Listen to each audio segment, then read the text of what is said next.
দেখতে পাচ্ছ আমাদের বাড়ি কই মাছ এসেছে।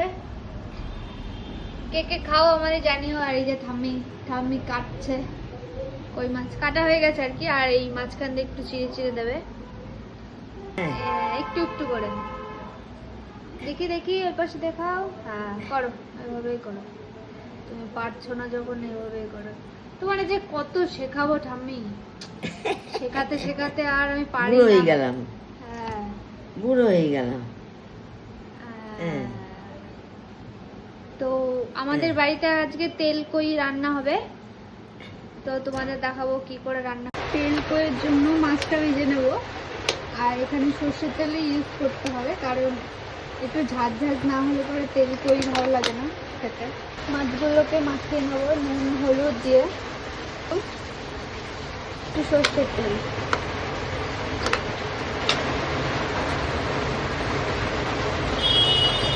তেল গরম হয়ে গেছে, এবার মাছগুলো দিয়ে দেবো। বাইরে প্রচন্ড বৃষ্টি হচ্ছে।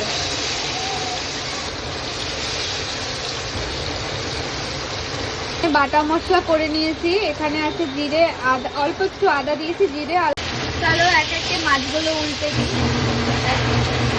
বাবা কি বৃষ্টি! এক পিঠ ভাজা হয়ে গেছে, আর এক পিঠটা উল্টে দিই। কড়াইতে তেল দিয়ে দেবো, সর্ষের তেল ইউজ করছি আমি এখানে।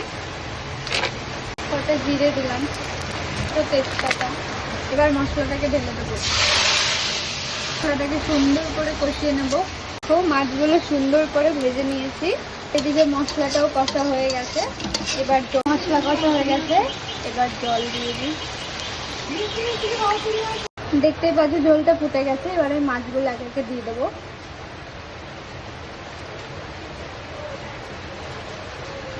মাছগুলো দেওয়া হয়ে গেছে, এবার হয়ে এসেছে মাছ। এবার নামিয়ে আরেকটু হবে, আর 2-3 মিনিট পরে নামিয়ে নেব। তো ফাইনাল হয়ে গেলে আমি দেখাচ্ছি কেমন হয়েছে আর কি। মাছের ঝোলটা হয়ে গেছে, এবার উপর দিয়ে একটু কাঁচা সর্ষের তেল ছিটিয়ে দেবো।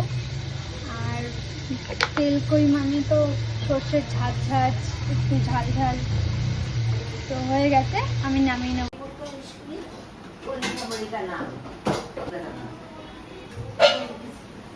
তো এখানে হচ্ছে ছোট মাছ আর আলু পেঁয়াজ কাঁচা লঙ্কা দিয়ে একটা ছোট তরকারি। খুব ভালো লাগে খেতে। আমি বিয়ের আগে এটা জানতাম না খেতে, বিয়ের পরে এই বাড়িতে এসে দেখি এরকম করে রান্না করা যায় আর কি, খাওয়া যায়, ভালোই লাগে। আর এই যে তেল কই মাছটা, এবার খেয়ে দেখবো কেমন লাগে খেতে।